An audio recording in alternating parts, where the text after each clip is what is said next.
Outra das questões de que o Sr. Professor falava há bocadinho era da reconstrução 3D na medicina, por exemplo, não é? Em que é possível obter imagens fantásticas de coisas que não são possíveis fotografar, pelo menos com uma máquina fotográfica normal.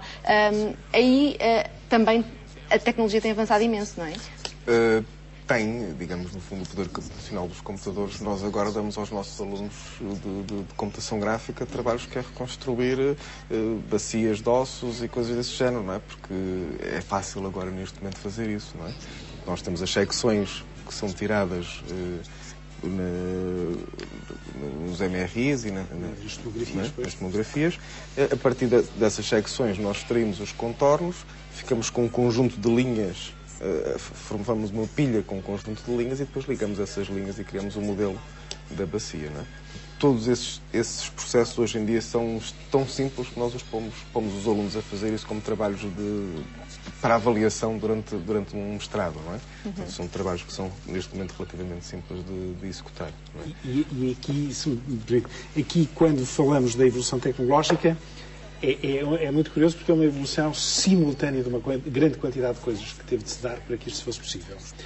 Primeiro, a primeira das coisas que começou a aparecer foi a que se chamava OTAC, a tomografia axial computadorizada, cuja ideia, no fundo, é mandar um raio-x, o raio-x é atenuado ao longo de uma linha, detecta-se do outro lado, aquilo vai rodando e da grande quantidade de imagens que se obtém, eles reconstroem a imagem daquela secção.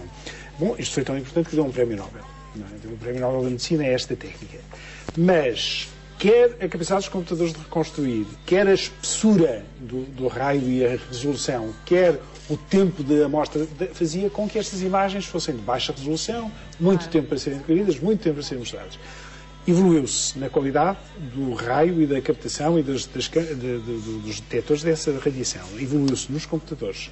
Evoluiu-se, por exemplo, no tipo de imagens. Hoje, nas imagens de ressonância magnética, é com campos magnéticos fortíssimos, que vão para dezenas de Tesla já, que são campos... E para ter grandes resoluções é preciso campos magnéticos muito, muito fortes. Isto é, foi a simultaneidade de desenvolvimento de uma enorme quantidade de tecnologias que permitiu hoje as coisas extraordinárias que nós fazemos em medicina. Mas aonde a computação gráfica, aonde a capacidade de reconstruir imagens por computador a partir de dados, tem sido absolutamente essencial.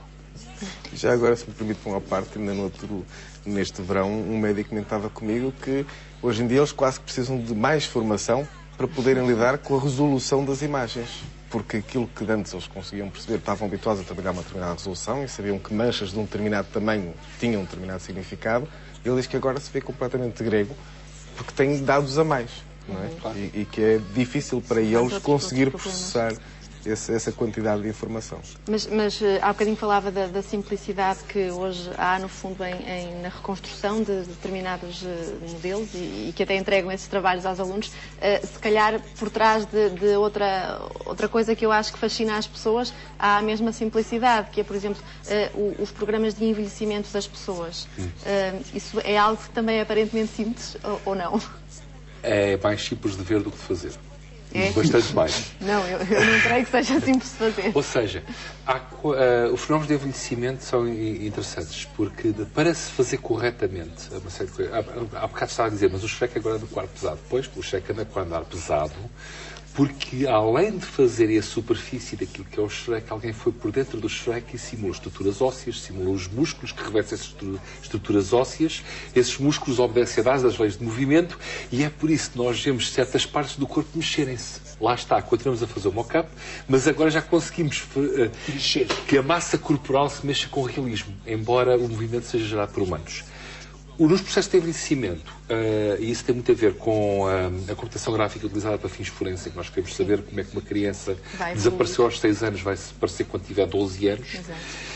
Para isso ser feito corretamente, temos que fazer duas coisas, que é pegar naquelas imagens que haviam da criança e fazer um mapeamento, fazemos o contrário daquilo que faz a computação gráfica, que é, a partir das duas dimensões da fotografia, mapear aquilo numa estrutura hipotética que nós sabemos existir do crânio e dos músculos da face da criança e, a partir daí, fazemos envelhecer a pessoa, porque nós, à medida que envelhecemos, a nossa cabeça, o nosso crânio, os nossos ossos mudam de forma, e esse processo passa-se para lá da adolescência. Sim. Mesmo até ao fim da nossa vida, o nosso esqueleto está permanentemente a mudar, a estrutura facial também, os músculos alteram de forma, alteram a flexibilidade, a pele também altera a sua textura, e tudo isso tem que ser devidamente simulado para podermos recriar com a devida grau de fiabilidade os processos de envelhecimento de uma pessoa dos 6, 12, 15, 16, 18 anos, e torna-se cada vez mais difícil à medida que a idade vai avançando.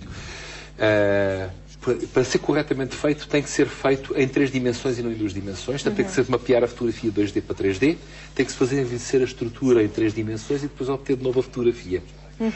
Pode-se fingir, mais uma vez, alguma besta em 2 dimensões, mas não ficará com o grau de realismo necessário. E é isso que se faz... É um processo fascinante. Outra coisa que está muito em voga agora, a propósito também de um anúncio de um operador de telemóvel, é o que eu acho que chamam morphing, não é? Que é misturar duas caras, mas como é que é possível fazê-lo com tanto realismo, adotando um só tom de pele, uma só estrutura? Como é que isso acontece? Não sei qual dos dois Ok. Bom, aí o morphing passa-se... há coisas que se fazem sim. Deixe-me tentar explicar isto de uma forma um bocadinho inteligível, porque há vários espaços.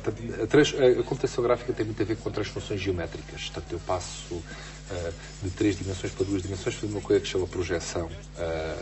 E da mesma forma, numa transformação de 2 formas, eu posso fazer coisas num pseudo-espaço chamado espaço de forma, onde eu consigo, por pequenas contas de somar e multiplicar, alterar as cores individuais. Portanto, eu sei de onde é que eu parto, qual é que é o tom de pele de um dado ponto na cara. Agora tenho que fazer uma correspondência entre, por exemplo, este ponto aqui, na minha cara, por exemplo, e no objeto que me quer transformar, na pessoa que me quer transformar.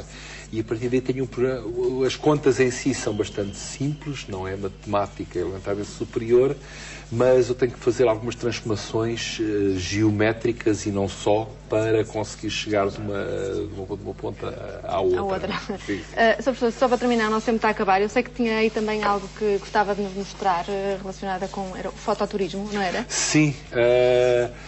Tem um pouquinho mais a ver com o Street View e com uma coisa que eu acho que hoje em dia, na computação gráfica, passámos das puras imagens de síntese para a manipulação de fotografias. Eu considero isso uma zona fascinante da computação gráfica. Ou seja, quando eu tenho milhares de fotografias que só eu tirei, ou que vários turistas tiraram, imaginemos que eu quero fazer uma reconstrução tridimensional da Torre Eiffel, mas não quero pagar alguém para me fazer o modelo. Mas se eu for ao Flickr ou outro site na internet que me permite pesquisa de fotografia, eu posso ter milhares de fotografias. Se olhar para cada uma destas fotografias, eu posso estimar de que posição e a que distância é que elas foram retiradas. E a partir daí eu posso fazer uma experiência que pode ser tão mais rica que o Street View, porque o Street View assume que eu estou a fazer trajetos lineares ao longo de ruas e a partir daí tenho um panorama que me cerca em cada ponto que eu estou.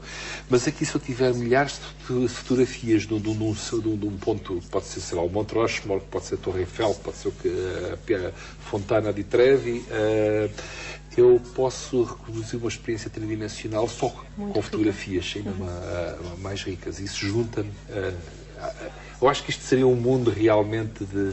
Há um mundo na fotografia computacional, portanto, o processamento de fotografias por meios digitais que torna totalmente impossível, por exemplo, usar fotografias como meios de prova em tribunal, porque hoje em dia quase tudo se pode fazer. É uma ilusão. Existe inclusivamente um projeto engraçado que se chama Roma num Dia, em que o objetivo é exatamente ir ao Flickr e essas bases de dados. Eles recolheram todas as imagens com a tag Rome ou Roma, que deu não sei quantos milhões de imagens, e eles querem agora, o grande desafio deles é conseguir processar aquilo tudo num dia.